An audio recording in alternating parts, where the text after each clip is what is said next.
আসসালামু আলাইকুম প্রিয় দর্শক, অন্য মঞ্চের আলোচনায় আপনাদের সকলকে আমন্ত্রণ জানাচ্ছি।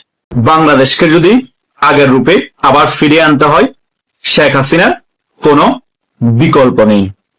অলরেডি বাংলাদেশের মানুষ সেটা উপলব্ধি করতে পারছে। এই 2 বছরে বাংলাদেশের প্রশাসনিক যে চেইন অফ কমান্ড আছে সম্পূর্ণরূপে ভেঙে গিয়েছে। সন্ত্রাসীদের অভয়ারণ্য হিসেবে গড়ে উঠছে বাংলাদেশ। প্রত্যেকটা দিন নিউজ মিডিয়াতে আমরা শুধুই দেখতে পাই গুম, খুন আর হত্যা। সেটার পাশাপাশি শুধু দেখতে পাচ্ছি হামের টিকা না পেয়ে শিশুরা খুব কষ্ট পেয়েই মারা যাচ্ছে, বাবা মার আহাজারি। এই সকল বিষয় দেখতে দেখতে আর নিতে পারছি না। প্রত্যেকটা দিন এই সকল বিষয় নিয়ে কোনো না কোনো আলোচনা আমাদের করতেই হয়। অনেকেই আমাকে ইউটিউবে সেজন্য বলে, ভাইয়া একই আলোচনা আপনি প্রত্যেকটা দিন তুলে কেন ধরেন? ভাই, এই সকল বিষয় যদি প্রত্যেকটা দিন আলোচনার ভিতরে তুলে না ধরি আপনারা তো ভুলে যাবেন আমরা তো চোদু বাঙালি। আমরা শুধু শেখ হাসিনাকে ফ্যাসিস্ট বলতে পারি, কিন্তু এই 2 বছর বাংলাদেশে যে এত কিছু ঘটে গিয়েছে, এখনো যে ঘটে যাচ্ছে, এই সকল বিষয়ে আমরা এখন কথা বলতে পারছি না এবং 1-2 দিন পর ভুলে যাচ্ছি। তাই বারবার আপনাদেরকে রিমাইন্ড করে দেওয়া হচ্ছে যে এগুলা ভুলার মতো কাজ না। বাংলাদেশে এখন 100 টাকার নিচে কোনো সবজি পাওয়া যায় না। প্রত্যেকটা জিনিস 20 থেকে 30 টাকা করে বেড়ে গিয়েছে। শুধু তাই নয়, বিদ্যুতের বিল নাকি 20% করে বাড়ানো হবে। দেশের মধ্যে সকল কিছু সংকট, তারপরে সকল জিনিসের দাম এই ঈদের পর থেকে বাড়িয়ে দেয়া হবে। বাংলাদেশের মানুষ বুঝুক কার হাতে এখন দেশ আছে। তিনি তো আছেন এখন শুধু বিশাল বড় বড় টেবিলের উপর দাঁড়িয়ে তার নেতা কর্মীদের সামনে বক্তব্য দিতে। এই সকল বক্তব্য দিয়ে বাংলাদেশের মানুষের পেট ভরবে না। সন্ত্রাসীদেরকে গ্রেফতার করতে হবে, সেটা যদি বিএনপি সন্ত্রাসী হয় কোনোভাবে ছাড় দেওয়া যাবে না। এই সকল সন্ত্রাসীরা চাঁদাবাজি করছে, মা বোনের ইজ্জত নিচ্ছে এবং আওয়ামী লীগের নিরীহ কর্মীদেরকে মেরে মেরে বিভিন্ন জায়গায় ঝুলিয়ে দিচ্ছে। এবং এই জামাত ইসলামী সুযোগ মতে আওয়ামী লীগের নিরীহ ছাত্র লীগকে ধরে রক কেটে মেরে ফেলতেছে। বিভিন্ন জায়গায় লাশ পাওয়া যাচ্ছে। সো বাংলাদেশের পুলিশের এখন সবচেয়ে গুরুত্বপূর্ণ দায়িত্ব হয়ে গিয়েছে এই সকল আসামিদেরকে গ্রেপ্তার করে জেলে ভরা। আওয়ামী লীগকে কোণঠাসা করতে গিয়ে, আওয়ামী লীগের নেতা কর্মীদেরকে গ্রেপ্তার করতে গিয়ে বাংলাদেশের আইন শৃঙ্খলা বাহিনী সম্পূর্ণরূপে ভেঙে গিয়েছে। যারা নেশাদ্রব্য বিক্রি করে তারা দেদারসে নেশাদ্রব্য বিক্রি করছে, যারা ধর্ষণ করে তারা দেদারসে আমাদের মা বোনদেরকে ধর্ষণ করছে, যারা চুরি চামারি করে তারা আরামসে চুরি চামারি করছে। তাদের দিকে পুলিশের ফোকাস নাই। পুলিশের ফোকাস দিয়ে দেওয়া হয়েছে উপরের থেকে নির্দেশ দিয়ে শুধু আওয়ামী লীগ ধরো, আওয়ামী লীগ যাতে কোনো ভাবে মিটিং মিছিল না করতে পারে সেদিকে তোমরা খেয়াল করো, আওয়ামী লীগ রাজপথে নামলে তাদেরকে গ্রেপ্তার করো। ভাই, একটা পুলিশকে যদি আপনি এতগুলা কাজ একসাথে দিয়ে দেন, সে কোন কাজটা ঠিকভাবে করবে? পুলিশের কাজ কি নিরীহ আওয়ামী লীগকে খুঁজে খুঁজে ধরা, নাকি যারা অপরাধী তাদেরকে ধরা? আমার কথা হচ্ছে আওয়ামী লীগের মধ্যে যদি কেউ অপরাধ করে থাকে, জানমালের ক্ষতি করে থাকে, ডাকাতি চুরি সন্ত্রাসী করে থাকে, তাদেরকেও গ্রেপ্তার করবে। কিন্তু আওয়ামী লীগের কেউ তো জানমালের ক্ষতি করছে না, গুম খুন চাঁদাবাজি হত্যার সাথে এখন জড়িত নাই, তাদেরকে কেন গ্রেপ্তার করা হচ্ছে?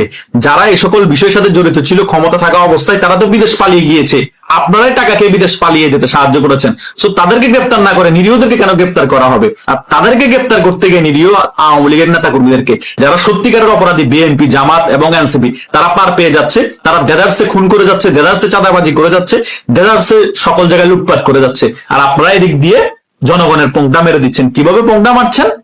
দ্রব্যমূল্যের দাম বাড়িয়ে, বিদ্যুতের 20% দাম বাড়াবেন, জ্বালানি তেলের সংকট, জ্বালানি তেলের দাম বাড়িয়ে প্রত্যেকটা সেক্টরে এখন এই ধরনের 2 নাম্বারই চলতেছে এবং বাংলাদেশের মানুষ না পারতেছে কিছু বলতে, না পারতেছে কিছু সহ্য করতে।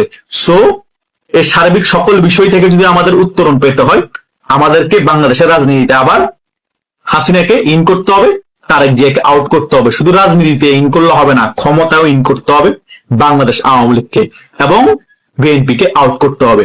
তাছাড়া আর কোনো আমি ওয়ে দেখতে পাচ্ছি না। কারণ বিএনপি সরকারের একটাই এখন মোটিভ, তারা শুধু আওয়ামী লীগের দিকে ফোকাস দিচ্ছে, না বাংলাদেশের কোন জনগণের কথা চিন্তা করছে, না বাংলাদেশ ধ্বংস হয়ে যাচ্ছে সেই বিষয়ে চিন্তা করছে, বাংলাদেশের তলাবিহীন ঝুরি হয়ে যাচ্ছে নাকি সেই বিষয়ে চিন্তা করছে, নাকি বাংলাদেশ দুর্ভিক্ষের কবলে পড়ে যাচ্ছে সেই বিষয়ে চিন্তা করছে। কোনো বিষয়ে তাদের হেডেক নাই, তাদের একটাই হেডেক, এই বুড়া যেগুলো এখন এমপি মন্ত্রী হয়েছে তারা যতদিন বেঁচে থাকবে ততদিন তাদের ক্ষমতায় থাকতে হবে। সো ক্ষমতাকে 100% ইনশিওর করার জন্য আওয়ামী লীগকে একেবারে কোণঠাসা করে রাখতে হবে, কোনোভাবে আওয়ামী লীগকে স্পেস দেওয়া যাবে না। পুলিশকে সারাক্ষণ 24 ঘন্টা শুধু আওয়ামী লীগের দিকে নজরদারি রাখা হয়েছে। এভাবে করে একটা দেশ চলতে পারে? বাংলাদেশের 50-60% মানুষের মতাদর্শকে আপনি দমিয়ে রাখবেন, আবার বাংলাদেশের যত প্রশাসনিক সেক্টর আছে সকলকে তাদের পিছে লাগিয়ে রাখবেন, তো তাহলে চোর ডাকাত এদেরকে ধরবে কে? প্রশাসনিক ভাবে বাংলাদেশটাকে স্টেবল রাখবে কে? সম্ভব? কখনোই সম্ভব না। ছোট্ট একটা দেশ, আদমশুমারি ছাড়াই 20 কোটির বেশি জনগণ বাংলাদেশ হবে। এই ছোট্ট একটা দেশে এত কোটি জনগণকে, এই বাংলাদেশের গুটি কয়েক প্রশাসনকে নিয়ন্ত্রণ করতে পারবে? এমনিতে তো নিয়ন্ত্রণ করতে পারে না, তার উপর এখন আওয়ামী লীগের দিকে শুধু ফোকাস দিয়ে রাখা হয়েছে প্রশাসন সকলকে। সো অন্য দিক দিয়ে অন্যরা দেদারছে অপকর্ম করেই যাচ্ছে বিএনপি নেতা কর্মীরা, জামাত ইসলাম এবং এনসিপি নেতা কর্মীরা। আমি ক্লিয়ারলি বলতে চাই, বাংলাদেশের জনগণ যদি এখনো প্রতিবাদ না করেন, 2001 থেকে 2006 সালের শাসন আমল কি ছিল তার থেকে 10 গুণ ভয়াবহ অবস্থা বাংলাদেশের হবে। বাংলাদেশ 2001 থেকে 2006 সালের শাসন আমলে পরপর 4 বার দুর্নীতিতে চ্যাম্পিয়ন হয়েছে না, অনেকে 5 বার বলে। সো বাংলাদেশ আবারও দুর্নীতিতে চ্যাম্পিয়ন হতে যাচ্ছে আগামীতে। অলরেডি বাংলাদেশ দুর্ভিক্ষের কবলে পড়তেছে এবং সামনে আরো বেশি দুর্নীতি বাড়বে, বাংলাদেশ আবারও পৃথিবীতে দুর্নীতিতে চ্যাম্পিয়ন হবে। কেউ বাংলাদেশকে রক্ষা করতে পারবে না। এই পাকিস্তান বাংলাদেশকে আরো ডুবিয়ে ছাড়বে। পাকিস্তানের সাথে চুক্তি স্বরাষ্ট্রমন্ত্রীকে বাংলাদেশে এনে আরো বিপদের দিকে বাংলাদেশকে ঠেলে দেওয়া হয়েছে। এখন ইন্ডিয়াও খেপেছে, চাইনাও খেপেছে, রাশিয়াও খেপেছে। আর এই আমেরিকার সাথে দেশ বিরোধী চুক্তির কারণে তো বিশ্বের যত প্রভাবশালী অন্যান্য অ্যান্টি আমেরিকা আছে অন্যান্য দেশ সকলে এখন বাংলাদেশের উপর খেপেছে এবং এই রেজিমের উপর খেপেছে। কোন রকমের সাহায্য সহযোগিতা কেউ করবে না। আমেরিকা এত দূর থেকে এই বাংলাদেশের এই সরকারকে কি সাহায্য সহযোগিতা করবে? বরং তারা যে $29 মিলিয়ন খরচ করেছে শেখ হাসিনা রেজিম পরিবর্তন করার জন্য, তার থেকেও 3 গুণ টাকা বাংলাদেশ থেকে চুষে নিয়ে যাবে। বাংলাদেশটাকে একেবারে সিরিয়ার মতো করে দিবে, একেবারে আফগানিস্তানের মতো করে দিবে, ফিলিস্তিনের মতো করে দিবে। এটা কি কোনোভাবে কাম্য ছিল? এখনো বিএনপি সরকার আমেরিকার সাথে দেশ বিরোধী চুক্তিটা এখনো বাতিল করছে না। বাংলাদেশের জনগণ আমি বুঝতেছি না, মুখের মধ্যে কি ললিপপ নিয়ে বসে আছেন? আমরা ইউটিউবাররা গুটি কয়েকরাই শুধু এই সকল বিষয় নিয়ে প্রতিবাদ করব, আপনারা আপনাদের জায়গা থেকে প্রতিবাদ করতে পারছেন না? নাকি বিএনপি কে আপনারা সমর্থন করছেন, সেই কারণে দেশ ধ্বংস হয়ে গেল? সমস্যা নাই, বিএনপি ক্ষমতায় থাকুক। এত বড় নির্লজ্জ হবে না। আগে দেশ, তারপর রাজনৈতিক দল। আমরা আওয়ামী লীগেরও সমালোচনা করেছি, আমরা আওয়ামী লীগকে ছাড়িনি, কিন্তু আওয়ামী লীগের মতাদর্শ মনপ্রাণ ধারণ করলো। আগে দেশের কথা চিন্তা করেছি, তারপরে রাজনৈতিক চিন্তাধারা। আপনাদেরও সেটা করতে হবে। দেশের কথা যদি চিন্তা করেন, বিএনপি এই সিদ্ধান্তের বিরুদ্ধে কথা বলতে হবে। যতক্ষণ পর্যন্ত বিএনপি এই দেশ বিরোধী যে চুক্তি করেছে আমেরিকার সাথে সেটা বাতিল করবে না, আমরা বিএনপির বিপক্ষে থাকবো। আর যদি বিএনপি বাতিল করবে না বলে দেয়, তাহলে আমরা রাজপথে নামবো বিএনপি সরকারের পতনের জন্য। সেটা বিএনপির লোক হোক, বিএনপির সমর্থক হোক, আওয়ামী লীগের সমর্থক হোক, অন্য রাজনৈতিক দলের সমর্থক হোক, সবাই একই প্ল্যাটফর্মে চলে আসতে হবে। আগে আমাদেরকে দেশকে রক্ষা করতে হবে, তারপর রাজনৈতিক দলের চিন্তা ভাবনা। ভাই, দেশ না থাকলে বিএনপি ক্ষমতায় কোথা থেকে থাকবে? আর বিএনপি কে আজীবন ক্ষমতায় থাকা সম্ভব? কখনোই সম্ভব না। সো মাথায় রাখবেন, এই বিষয়টাকে সকলে একমত হতে হবে। আর যদি বিএনপি এই জিনিসটাকে কোনোভাবে ম্যানেজ করতে না পারে, তাহলে বিএনপিকে ক্ষমতা থেকে আউট করতে হবে, শেখ হাসিনাকে ইন করতে হবে। শেখ হাসিনা একমাত্র পারবে দেশ বিরোধী চুক্তিটাকে বাতিল করতে। ক্লিয়ারলি আমি এই ভিডিওর মাধ্যমে মেসেজ দিয়ে দিয়েছি, বাকিটা আপনাদের সিদ্ধান্ত। বাংলাদেশের জনগণ দেশকে রক্ষা করবেন নাকি? আসসালামু আলাইকুম। ডক্টর ইউনূস এমনই একজন ব্যক্তি বা সাবেক সরকার প্রধান হিসেবে আমরা বলতে গেলে যে রেকর্ড সৃষ্টি করা হলো তার বিষয়ে। উচ্চ আদালতে তার বিরুদ্ধে একই দিনে 2টি রিট হয়েছে এবং আরেকটি রিটের রুল জারি করেছে হাইকোর্ট।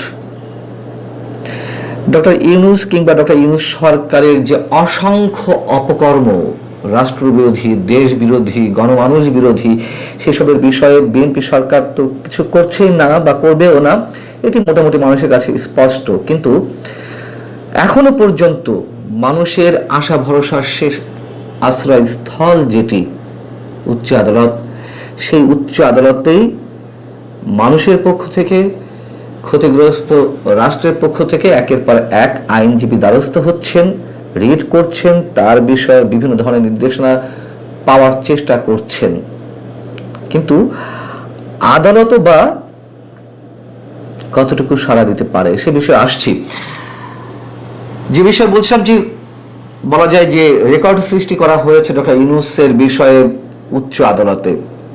দুটো রিট করা হয়েছে একই দিনে সোমবার, তার মধ্যে একটি হচ্ছে ডক্টর ইউনূসের নেতৃত্বাধীন অন্তর্বর্তী সরকারের সময়কালে বিভিন্ন কর্মকাণ্ডের তদন্ত চেয়ে একটি রিট করা হয়েছে, যার আদেশ দেওয়া হবে বৃহস্পতিবার। আরেকদিকে হামের প্রাদুর্ভাবে সরকারি হিসেবে যে 450-র বেশি শিশু নিহত হয়েছে, আমি নিহতই বলছি, মৃত্যুর কোলে ঢলে পড়েছে, সে বিষয়ে ডক্টর মোহাম্মদ ইউনূস সহ সংশ্লিষ্ট ব্যক্তিদের ভূমিকা তদন্তের নির্দেশনা চেয়ে একটি রিট আবেদন করা হয়েছে। আর যেটি বিষয়ে রুল দেওয়া হয়েছে আগে করা একটি রিটের, সেটি হচ্ছে বিদেশি মোবাইল কোম্পানিকে অতিরিক্ত সুবিধা দিয়ে ডক্টর ইউনূসের মালিকানাধীন যে গ্রামীণ টেলিকম রয়েছে সেটিকে বাড়তি সুবিধা দিতে টেলিকমিউনিকেশন নেটওয়ার্কিং ও লাইসেন্স পলিসি যেটি পরিবর্তন করা হয়েছিল সেটি কেন বাতিল করা হবে না, সেই রিটের একটি রুল জারি করা হয়েছে যে কেন এই পলিসি বাতিল করা হবে না।